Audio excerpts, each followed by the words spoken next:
Capítulo 12. Segredos da Alma. 3 dias se passaram desde que o quintal da casa dos Greyoran se tornará um campo de treino improvisado. O grande boneco de grama de Dariana, uma maravilha de mana imbuída e vontade concentrada, provou ser um oponente incansável e desafiador. Para Kairos, aquelas sessões eram uma alegria pura. A camaradagem, os gritos coordenados, ou descoordenados, a sensação de trabalhar em equipe, era um mundo de diferença em relação aos seus treinos solitários. Ele via a confiança de Paris crescer, observava Evantes tentar aplicar seu radar de forma mais tática, via até Menandros e Severus começarem a sincronizar seus elementos opostos em ataques combinados. No dojo, Daemon continuou seu curso acelerado sobre as almas terciárias. Ele explicou a alma amarela-alaranjada de Kalia, aprofundando-se nas nuances das formas pensamento, muito além da simples criação de servos. Ele falou sobre a necessidade de clareza mental e foco, sobre como a forma seguia a função, e como uma ilusão bem feita poderia ser mais letal do que uma lança. Em seguida, veio a alma azul arroxeada, compartilhada por Menandros e Severus. Daemon descreveu a profunda conexão com os elementos, como não era apenas sobre jogar fogo ou água, mas sobre entender sua essência, seu fluxo, sua raiva e sua calma. Ele advertiu sobre os perigos de um elemento dominando o usuário, especialmente no caso de trevas ou fogo, e elogiou a abordagem controlada de Severus com o relâmpago. Por fim, ele introduziu uma nova alma para Kairos, a alma amarela esverdeada. Seu Icano, expelição, permitia ao usuário expelir mana pura para fora do corpo, moldando-a em esferas compactas de energia que podiam ser arremessadas. Era um poder ofensivo direto e poderoso, embora carente da versatilidade de outros. Durante esses dias, uma inquietação cresceu em Kairos. Ele não via Koda. O grande espírito guardião, normalmente uma presença constante na vida de Paris, parecia ter se evaporado. A floresta, sem sua silhueta sombria, sentia-se um pouco mais vazia, um pouco mais perigosa. Na manhã do quarto dia, no dojo, Kairos abordou Paris. Precisamos visitar o Koda. Está estranho não vê-lo. Paris concordou com um aceno. Tudo bem. Mas é melhor irmos só nós dois. Os outros, ainda podem assustá-lo, ou pior, ele pode assustá-los. Kairos entendeu. A relação deles com o espírito era única. No dojo, as coisas prosseguiram normalmente. Kairos cumprimentou Evantes, que estava particularmente energético após quase conseguir desviar de um ataque surpresa do boneco de grama na noite anterior. Kalia foi amigável como sempre, Severus tímido, e Menandros, Menandros foi irreverente, mas sem a crueldade de antes. Era um progresso. Daemon então se dirigiu à turma. Hoje, apresentarei a última, e talvez a mais complexa, das almas terciárias, a alma azul esverdeada. Um murmúrio de expectativa percorreu os alunos. Para falar com propriedade, Daemon continuou, trouxe alguém que a possui. Ele fez um gesto para um canto escuro do dojo. De lá, um homem idoso e magro emergiu. Seus cabelos eram de um verde musgo desbotado, e seus movimentos eram deliberados e calmos, como se carregasse o peso de incontáveis anos. Seus olhos, da cor de lagos profundos, pareciam ver muito além do tatame. Este é Salan, Daemon apresentou. Salan se dirigiu ao centro do tatame com uma dignidade silenciosa. Sua voz, quando veio, era suave, mas carregada de uma autoridade tranquila.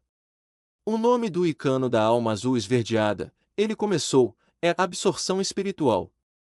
Não se deixe enganar pela simplicidade do nome. É uma das habilidades mais complexas e multifacetadas que existem. Ele tirou do bolso uma pequena pedra lisa e estranhamente úmida. Nós, portadores desta alma, temos uma conexão profunda com o mundo espiritual. Podemos, por exemplo, aprisionar espíritos em objetos. Ele colocou a ponta do dedo indicador na pedra. Por um momento, nada aconteceu. Então, a umidade na pedra coalesceu, formando um pequeno e translúcido elemental de água que dançou em torno de seu dedo antes de ser reabsorvido pela rocha. Podemos transferir ou absorver mana de espíritos, Salan continuou, guardando a pedra. Podemos expulsar espíritos perturbadores de volta ao seu plano de existência. E, com um domínio absoluto, ele fez uma pausa dramática. Podemos criar um portal para o mundo espiritual. A sala ficou em silêncio.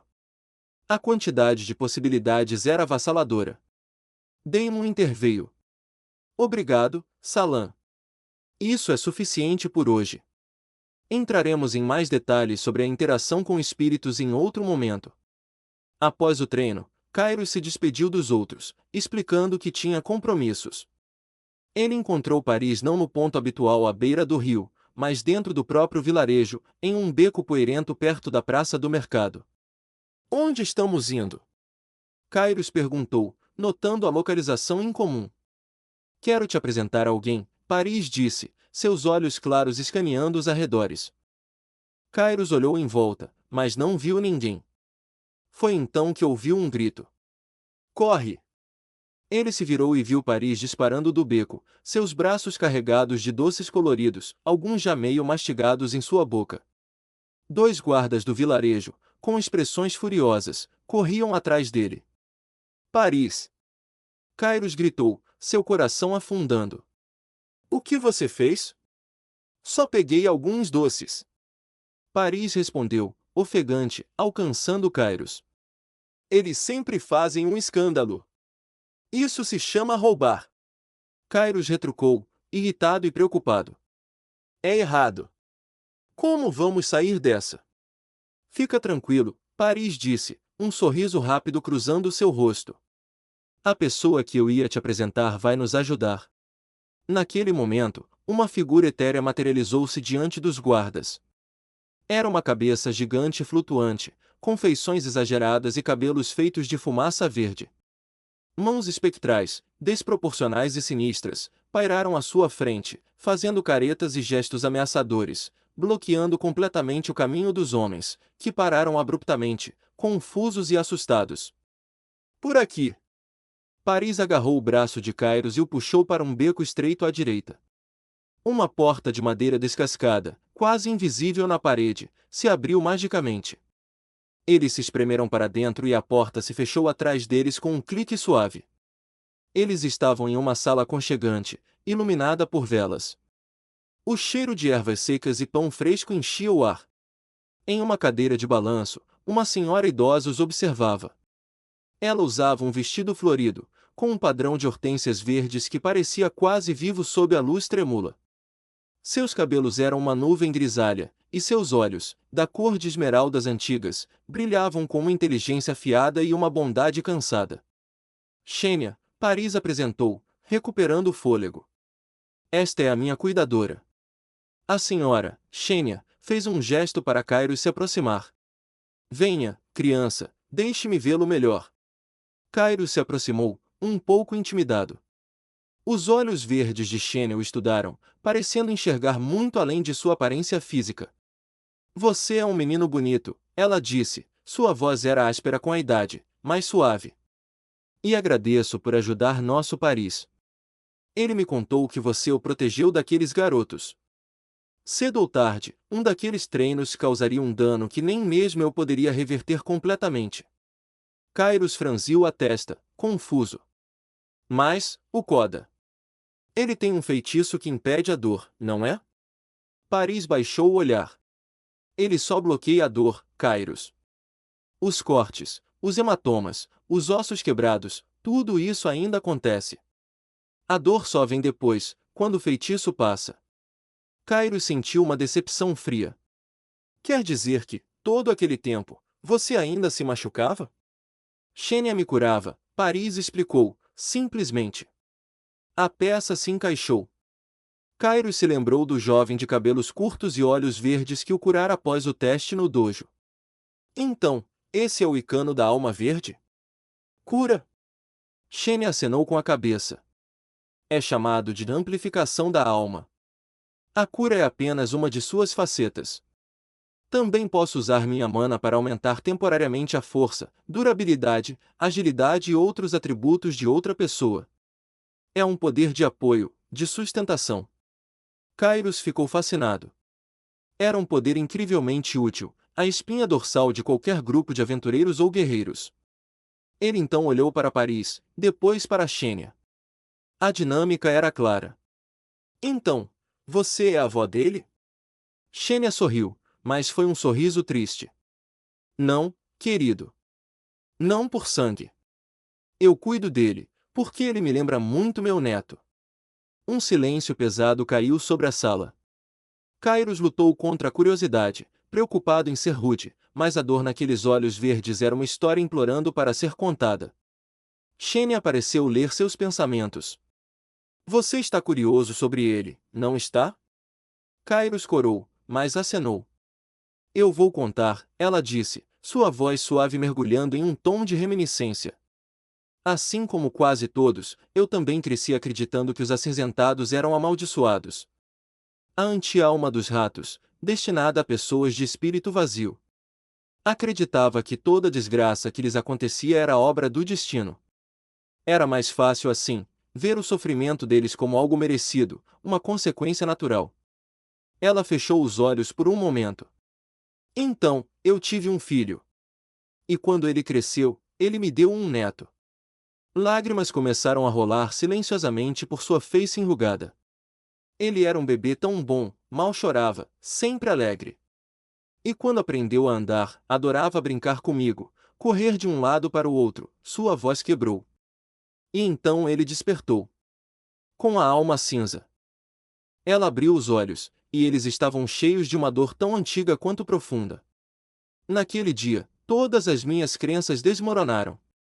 Como uma criança tão pura, tão cheia de luz, poderia ser amaldiçoada? Eu finalmente entendi. Ele era perfeito. Perfeito do jeito que era. Ela engoliu com dificuldade. Mas os ensinamentos que eu mesma havia passado ao meu filho, ele não os viu da mesma forma. Para ele, meu neto era uma mancha na linhagem, uma vergonha a ser erradicada. Para preservar a honra da família, ele decidiu sacrificar o próprio filho. Kairos sentiu o ar faltar em seus pulmões. Um gelo percorreu sua espinha. Ele olhou para Paris, depois para Xênia, sua mente girando. Seus próprios pais, eles pensaram em fazer isso com ele? Eu tentei impedir, Xênia sussurrou, suas mãos trêmulas apertando os braços da cadeira. Escondi a criança, lutei, implorei, mas ele a encontrou. E ele o fez. O silêncio na sala era opressivo. Kairos podia quase ouvir o eco do desespero daquela avó, a dor de uma perda impensável. Xênia limpou as lágrimas com a manga do vestido. Depois daquilo, nós brigamos feio. Ele foi embora com a esposa. Me deixou sozinha. Nesta casa velha, com nada além de memórias. Ela olhou para Paris, e um novo tipo de lágrima, de gratidão e amor, bem em seus olhos. Até que um dia, encontrei este aqui. Todo surrado, em um beco, como um gatinho abandonado. Trouxe-o para casa, curei seus ferimentos, e desde então, ele é a família que eu tenho. Kairos ficou paralisado. Ele se perguntou, em sua mente adulta, se era apropriado uma história tão horrível ser contada a uma criança. Mas então ele entendeu, aquela mágoa estava guardada há tanto tempo, era um veneno que precisava ser expelido. Ela teria contado para as paredes, se pudessem ouvir. Ele se levantou e, sem dizer uma palavra, envolveu Xênia em um abraço apertado. A senhora ficou rígida por um segundo, então se dissolveu no abraço, seu corpo frágil tremendo com soluços silenciosos. Se você quiser me ver de novo, Kairos sussurrou, é só pedir ao Paris que me chame. Xênia puxou-o para trás, segurando seu rosto. Você deve ter uma família que te ama muito, para ser um menino tão amoroso. Kairos ficou sem jeito, seu próprio coração apertado. Sim, ele concordou, sua voz rouca. Eu tenho. Eles se despediram de Xênia, prometendo visitá-la novamente. O ar do vilarejo pareceu mais limpo, mais real, depois da escuridão daquela história. Enquanto se dirigiam para a floresta, finalmente em busca de Koda, uma sensação de vigilância pairou sobre eles. Ao cruzarem o rio e adentrarem a mata, Kairos ouviu um farfalhar distinto atrás de alguns arbustos. Ele parou, olhando fixamente. Provavelmente só um elemental ou um animal, Paris disse, mas sua voz soou um pouco tensa. Eles continuaram, mas a sensação persistiu. Outro movimento, desta vez à sua esquerda. E então, de dentro da folhagem, algo surgiu. Era uma criatura que se parecia com um esquilo, mas do tamanho de um cão-pastor. Sua pelagem era de um marrom sujo e eriçada, e seus olhos minúsculos brilhavam com uma luz vermelha e destituída de inteligência. Suas garras, desproporcionalmente longas para seu corpo, arranhavam o chão de terra. "O que é isso?" Kairos perguntou, recuando um passo. Os olhos de Paris, longe de mostrar medo, brilharam com empolgação. "É um pequeno bestial!" ele exclamou, sua calma habitual dando lugar a um frenesi juvenil. "Olha o tamanho dele! E se a gente treinasse o que aprendemos com o boneco de grama, nele? Paris, isso é perigoso. E o Koda, ele não vai gostar nada disso." "Ah, não se preocupa!" Paris disse, com a confiança imprudente da infância. "Se ficar complicado demais, com certeza o Koda aparece para nos salvar. E se ele ficar bravo, eu assumo toda a responsabilidade." Kairos olhou para o bestial, que rosnava baixinho, sua aura de fúria primitiva formigando na pele dele. Era uma má ideia. Uma ideia terrível. Mas a empolgação de Paris era contagiosa. Era um desafio de verdade, um oponente vivo e imprevisível, não um construto controlado por sua mãe. Um sorriso lento se espalhou pelo rosto de Kairos, afastando a cautéria. A aventura o chamava.